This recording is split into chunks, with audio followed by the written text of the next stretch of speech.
Welcome back to the podcast. This is Monica Holt. Sara Villagio is the Chief Marketing Officer of Carnegie Hall, which, yes, is exactly as extraordinary as that sounds. Sara's path took her from a flute-playing kid in upstate New York through the eclectic chaos of an indie record label to 12 transformative years at Jazz at Lincoln Center. Now, she helms and shares one of the most recognized arts brands on the planet. In our conversation, we chatted about what it means to steward a legacy brand like Carnegie Hall's, but not let history become a ceiling for that work. How a multi-year rebrand rooted in Carnegie's own archives breathed life into its new identity, and why Sara believes the most important thing a new leader can do at any level is to listen broadly. We also get into subscriptions, ticketing infrastructure, and the surprising power of saving the ideas that didn't make it. Let's dive in.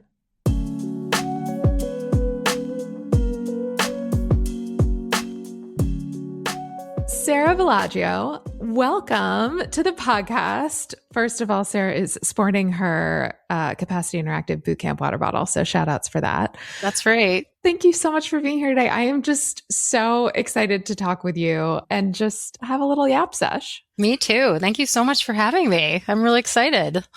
I can't wait to really get into some of the work that you've been doing recently, but we do like to start each episode really talking about what your first interaction with art was in your life. What are your first memories of art or music or theater? Well, when I was in the fourth grade, like many people, I had the opportunity to choose an instrument. I was taking piano lessons before that because that was what we did. Sure. But we had to go into that instrument petting zoo kind of world, and you got to pick which instrument you wanted to play. And in my school district, we did not have a strings program. We just had winds. We just had band. And my older sisters played the flute. So I ended up playing the flute for that reason, and it served me well.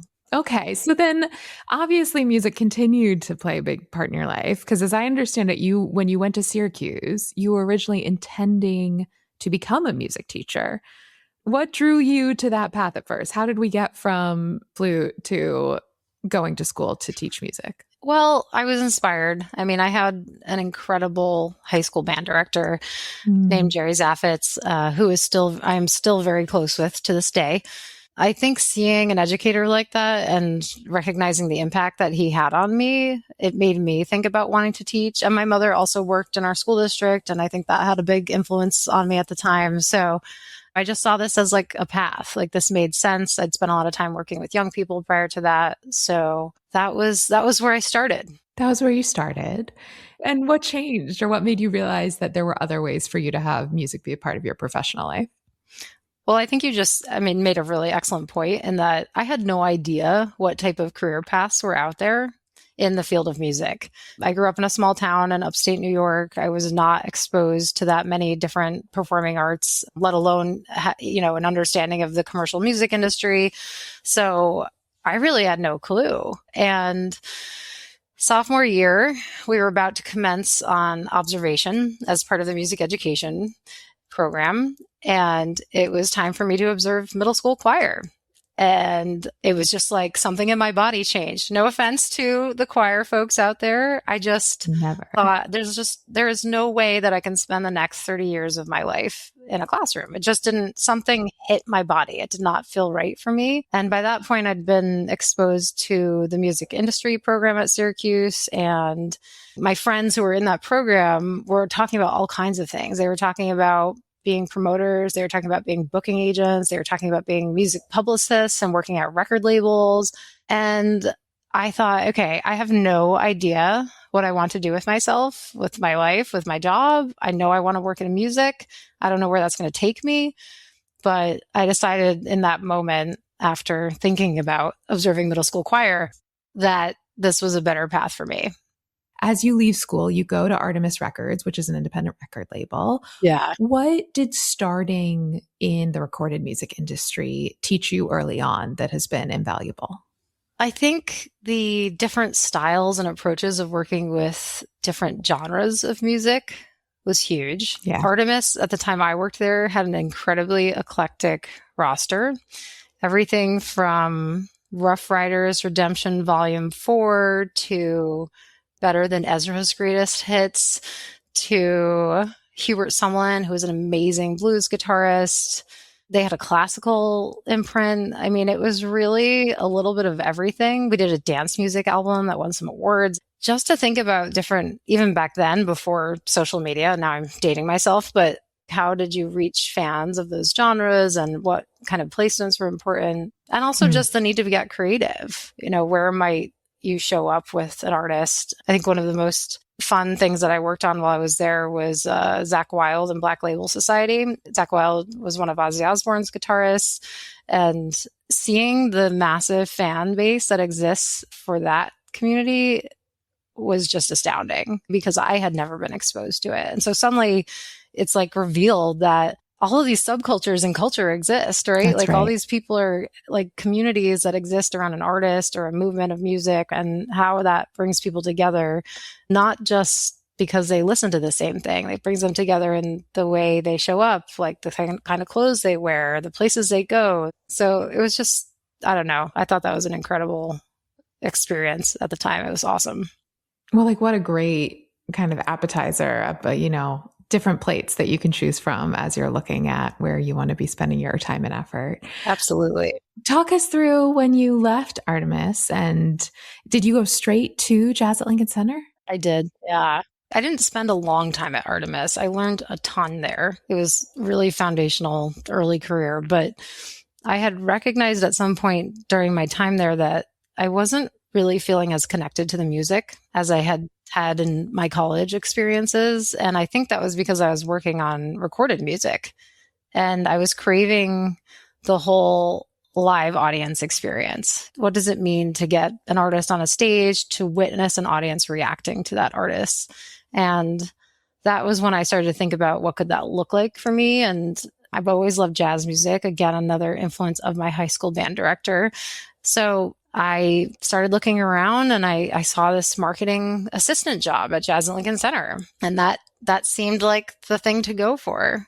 And remind me, marketing, when did that get first introduced as what you knew your path was going to be, or that it was going to be related to that? Or was that a creature of finding your first job after school? That was the first job. So at Artemis, my role, it was something like publicity and marketing and artist relations coordinator or something along those lines. Like, hey, you do a little bit of everything. Welcome to the team. We're just going to ask you to do whatever we need you to do.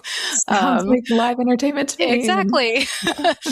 Shockingly similar to the nonprofit world as well. I had always thought I wanted to be a music publicist, but when I got into actually working to do it and needed to call people and ask them to do things like write a story about an artist, again, I was like, oh no, this doesn't feel right. So what I love about marketing and had started to learn that I loved about it was, one, I get to just make plans and make them happen. I don't have to call someone and ask them to do something for me in that way. But two, I get to get creative and there's data behind it. And I started to really get excited about the worlds of creativity and data coming together. I think that was when I knew, okay, marketing would be a great place for me to be in. And also just knowing that for me, a lot of it is about the audience. So to me, marketing is about being the voice of the audience, whether it's in a team setting here in a meeting, but also getting to connect the artist with the audience. And that was the thing that really got me at the end of the day to marketing. So you're at Jazz at Lincoln Center. You start in a early career marketing role. Talk to me a little bit about your time there and learning what it meant to work at an important artistic institution in the city. I mean, working there was transformational. I was there in total almost 12 years. And that first year out of the gate, it was 2005. It was the second season that Jazz at Lincoln Center's House of Swing, Frederick P. Rose Hall, was open at Columbus Circle here in New York City. So as an organization, they had just gone through massive, massive growth. That project started, I think, as like a $30 million project for a building that blossomed into 120 or 130 million. Don't quote me on those numbers, but that's the story I'm remembering. I mean, it had just gotten so big and so much bigger than even Wynton Marsalis, the managing and artistic director, had imagined.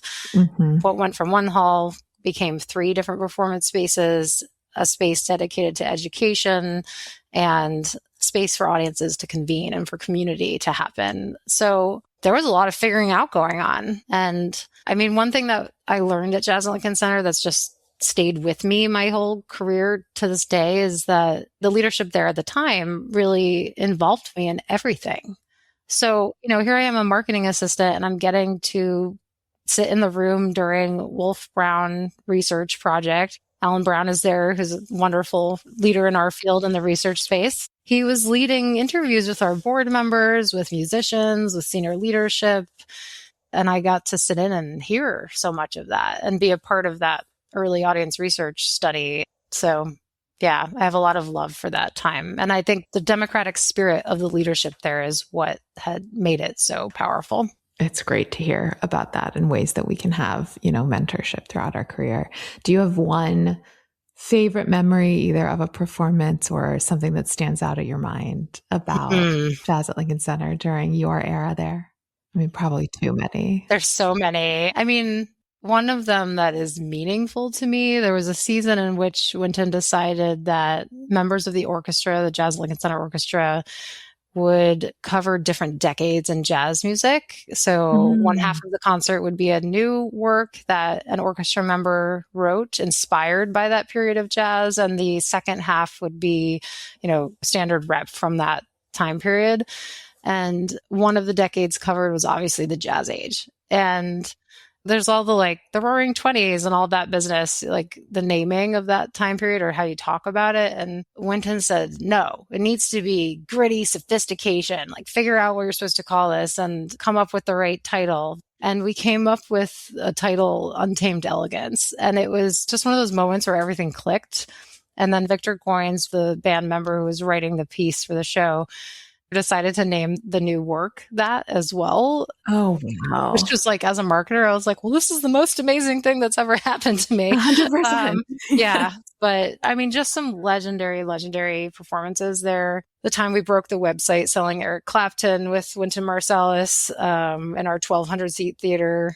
Gosh, I had no idea what was coming. The right way to break a website. Yeah. I was like, I guess if we were going to break it, this was the way to take it down. But oh gosh, we really had no clue what was coming. So I feel like if you don't have a good "we broke the website" story, you probably haven't been marketing in the arts long enough. Definitely have a few more up my sleeve, but we don't have to go into them. So you spend a decade plus there. And then in 2017, you step into the chief marketing officer role at one of the most storied institutions in New York City, Carnegie Hall. What did that moment feel like personally for you when you came in for your first day?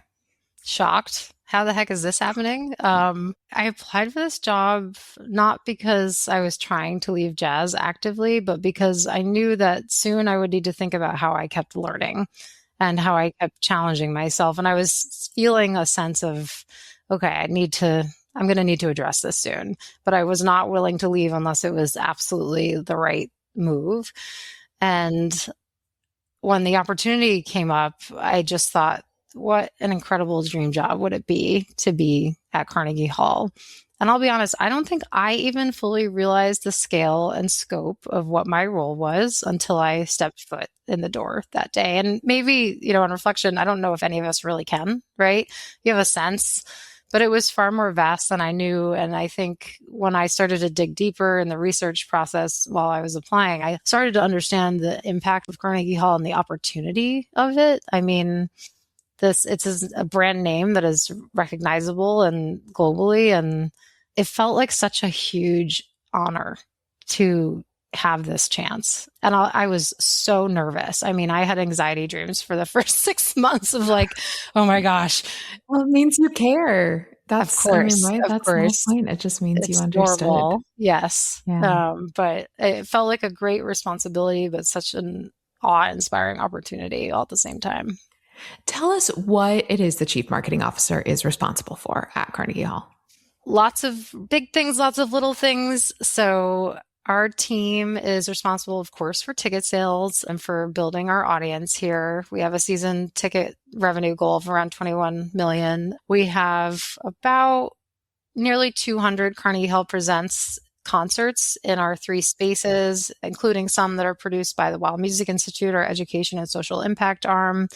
We do a lot of recruitment work for them. We also do awareness, participation, outreach there.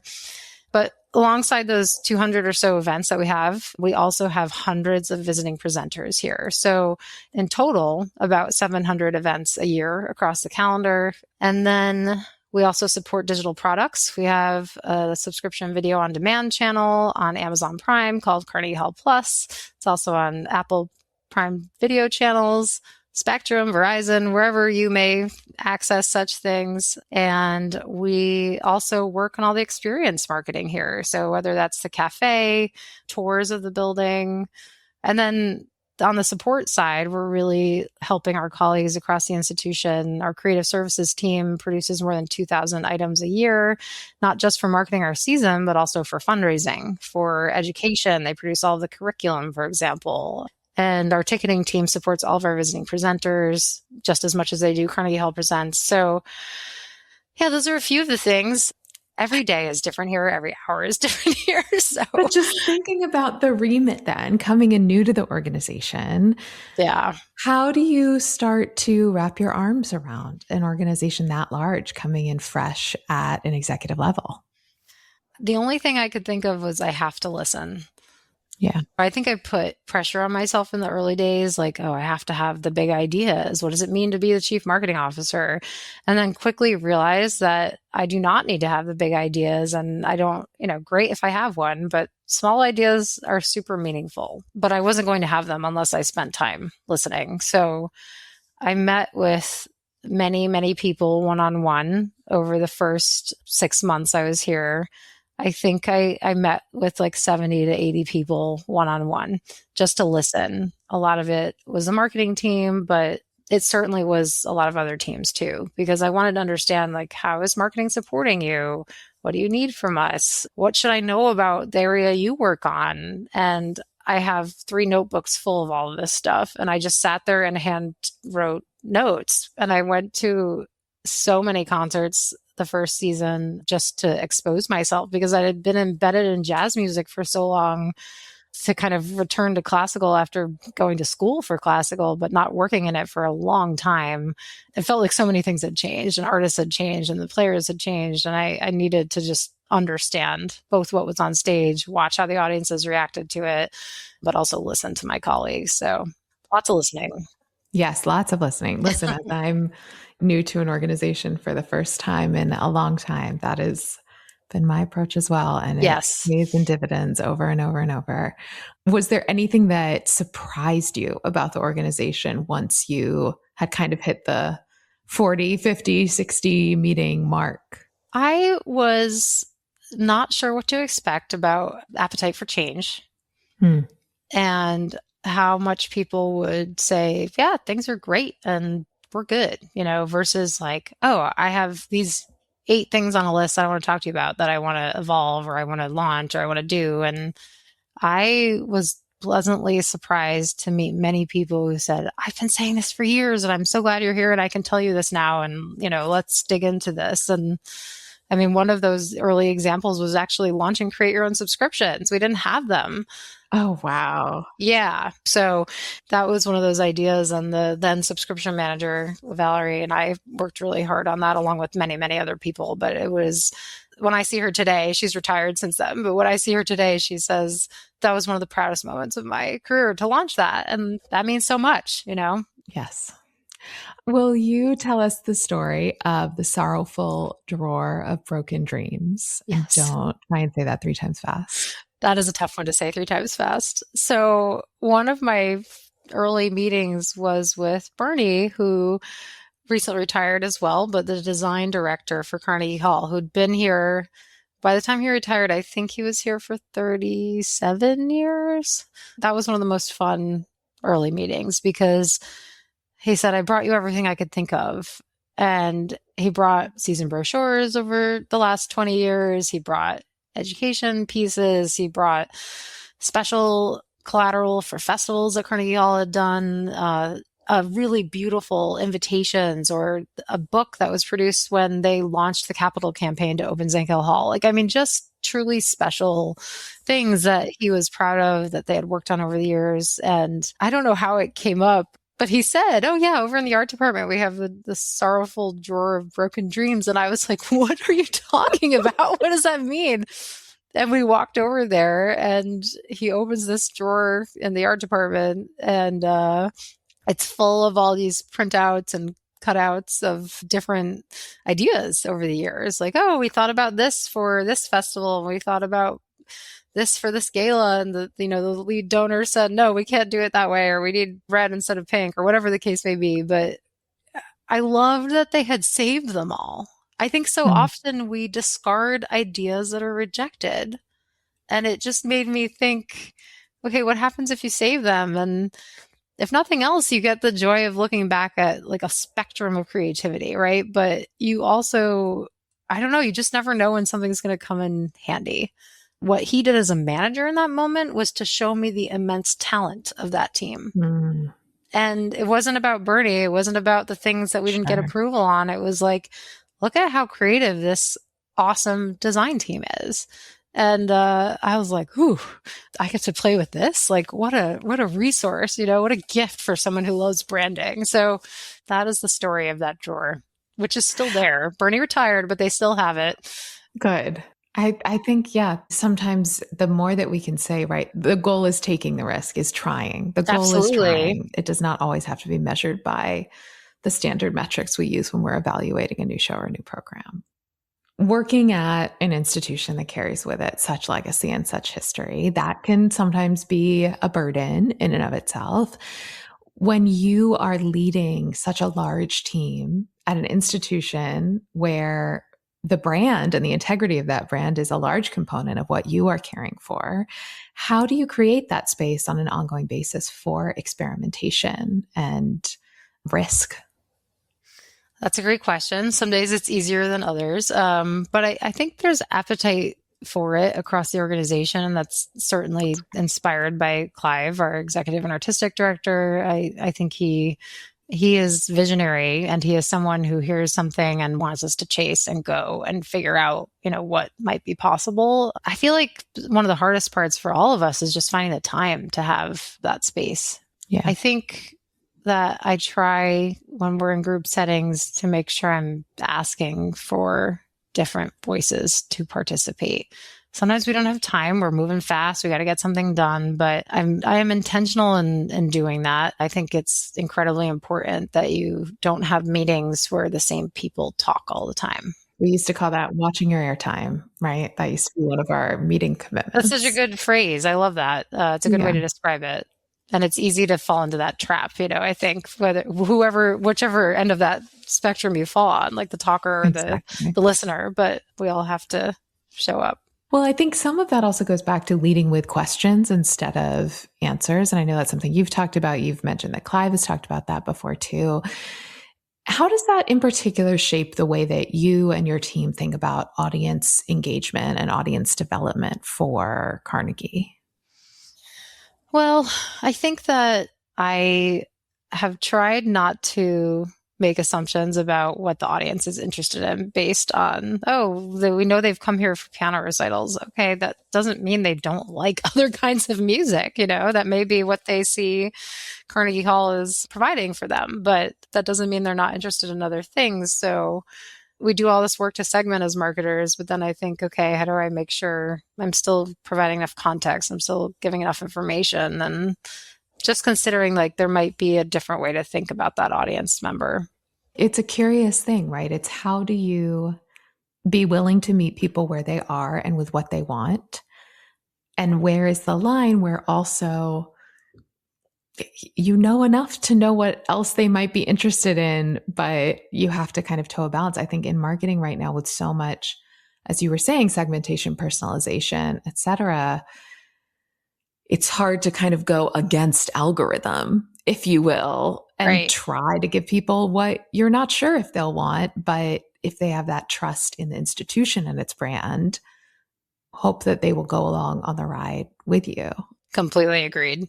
And I think that shows up sometimes in subscriptions. I think that shows up when you see somebody taking a chance on a concert they might not have typically. Every night is a little different here. So I think the audience behaves a little differently every night too. That's right. And thinking about that loyalty piece or that brand trust, I mean, the other really interesting thing is that in 2021, Carnegie Hall undertook a major rebrand, which of course brings a lot of those questions to the front. So I'm curious what prompted the organization to take on a transformation of that scale at that time. Bernie again had come to me and said, the logo is not serving us. It is not digital friendly. It's not flexible enough. It's not always legible in certain mediums. And around, I think, 2019, we decided first that we wanted to do an audit. We thought about, we need to look at everything to understand the spectrum of what's happening in the identity. The other big thing that was going on was that Carnegie Hall itself had changed so much under Clive's leadership. He started here in 2005.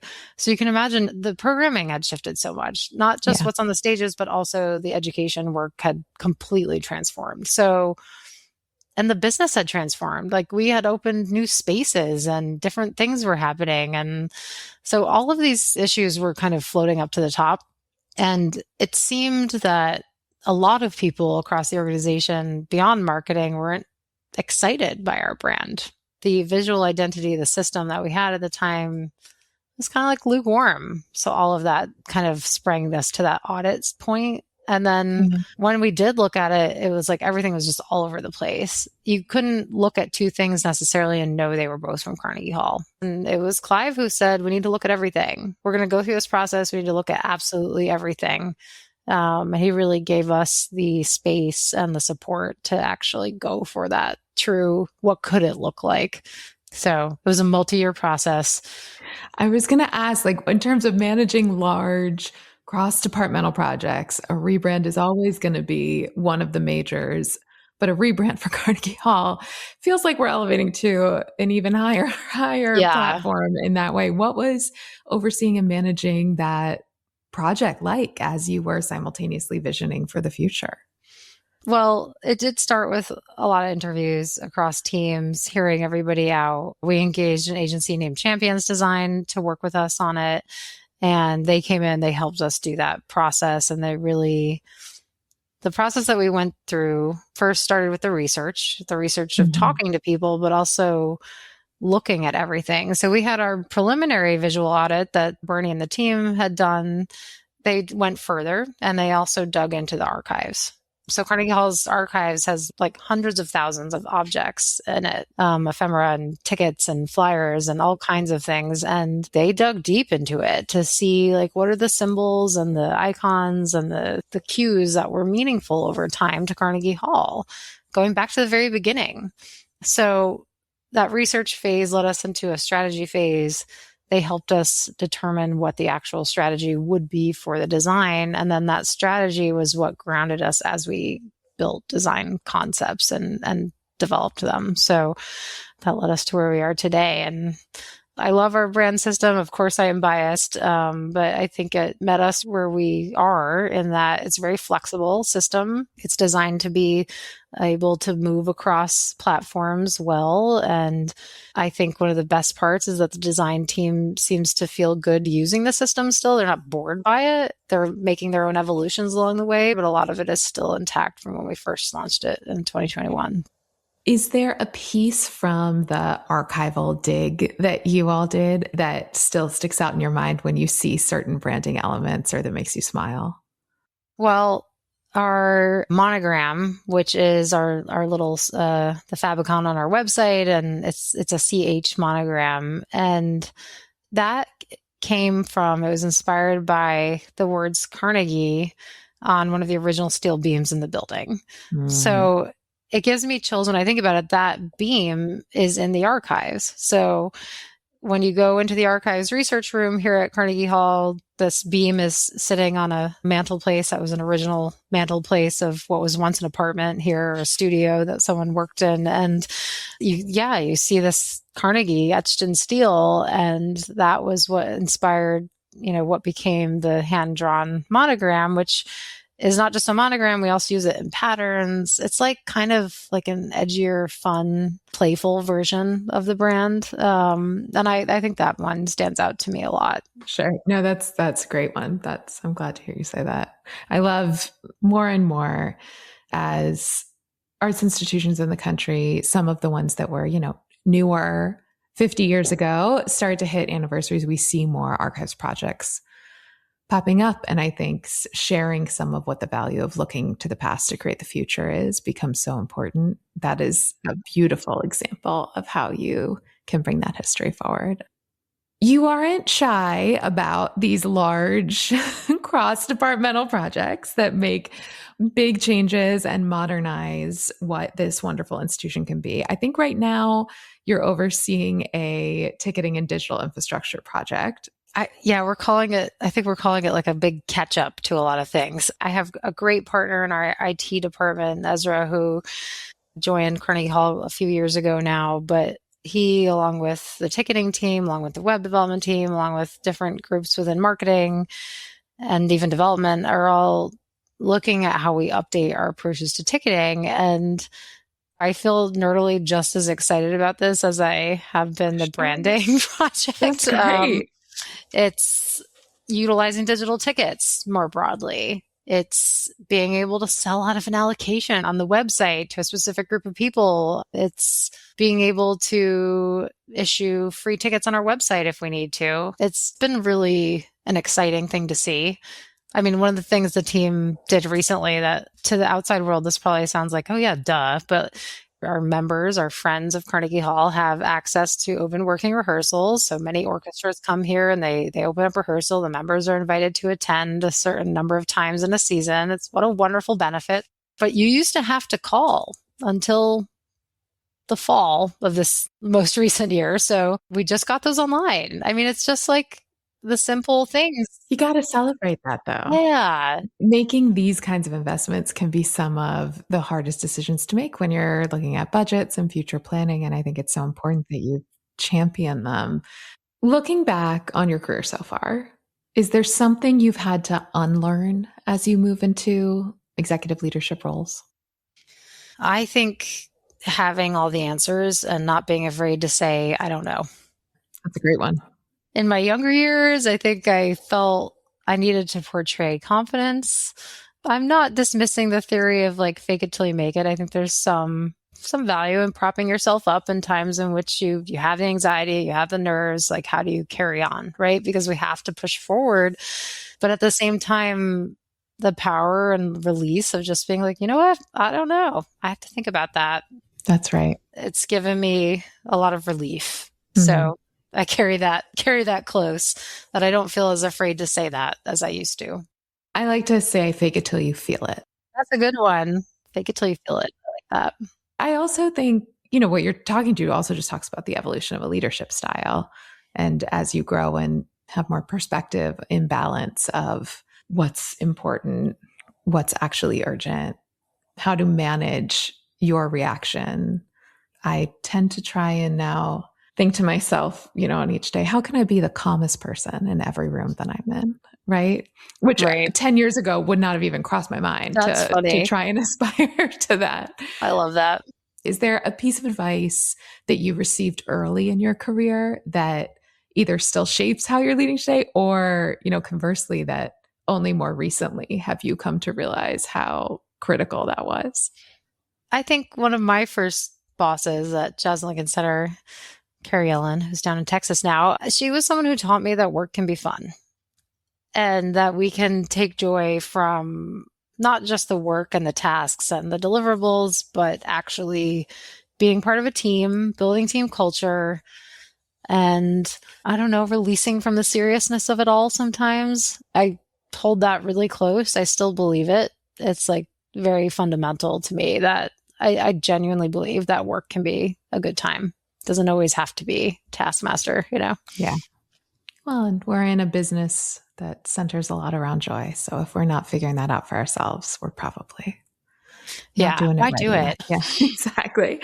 What is giving you hope about the future of our field?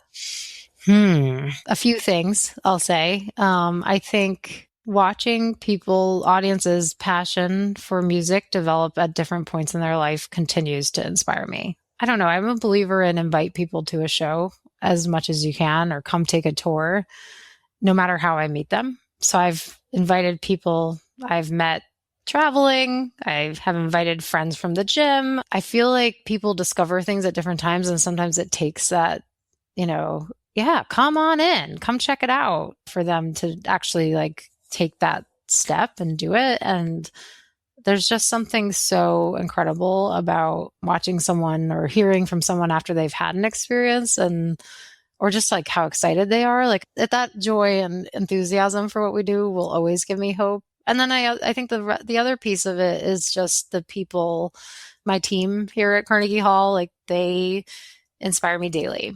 It is a hardworking, talented group of humans, creative group of humans, so committed to whatever the cause may be at any given time, have rolled with me on some of the craziest, most random things that I could think of to ask them to do. So they're ready to take on anything. And that inspires me because I think if those are the people working in the arts, everything's going to be okay. I agree. Well, Sara, we have come to the final part of our time together here, which is our quickfire culture questionnaire. So if you will indulge me, what is one piece of culture right now that you are currently obsessed with? Love story, the JFK Jr. and Carolyn Bessette Kennedy story. The reason I'm a little obsessed with it, in addition to just, okay, this story is fascinating. It piqued my interest because the premiere happened at Carnegie Hall and Zankill Hall. That was really cool. How about that? Yes. But, it's set in the 90s. And to look back on that time when New York, that was much different. I'm really, really enjoying it. So highly recommend. And the soundtrack is awesome. Rediscovering Seal. It's been awesome. Yes. Highly recommend the soundtrack. Rediscovering Seal, not something I thought I'd hear today when I got out of bed, exactly. But not mad Here we are. Here we are. If you could go back in time, what live performance or event would you have wanted to attend? This is one of the hardest questions you can ask me because Carnegie Hall has a lot. Recently, I thought, man, I wish I could have seen Whitney Houston here in 1986. That is high on my list. I will give a shout out for Duke Ellington's Black, Brown, and Beige premiere. That's another one. But Whitney Houston, yeah. Come on. One of my musical heroes. So, what is one free resource in any field that you would recommend everyone avail themselves of? I would recommend something like Insight Timer, which is a meditation app. Oh, I love that. Lots of content available for free on there, but I am someone who wakes up in the middle of the night and can't stop thinking about whatever the thing is, whether it is important or not. And one way I deal with that is to turn on some kind of meditation. I need to check this out. Yes. You said it's called Insight Timer? Yes, that's the one. Okay, great. Our final question today is if you could broadcast one message to executive directors, staff, leadership teams, boards, and artists at thousands of arts organizations today, what would that message be? For me, it's thank you, to express gratitude for everything leaders are doing, that people who work at these organizations are doing, that artists are doing, to create moments to bring people together, for culture to be created. I mean, to bring us moments of solace and peace and joy in a turbulent world, just to say thank you. Well, then I say that to you, Sara. Thank you. Thank you for your leadership. Thank you for your time today. We all are cheering you on and grateful to see how Carnegie Hall can keep evolving in the years ahead, too. Thank you so much for having me. And come see a concert soon. Absolutely.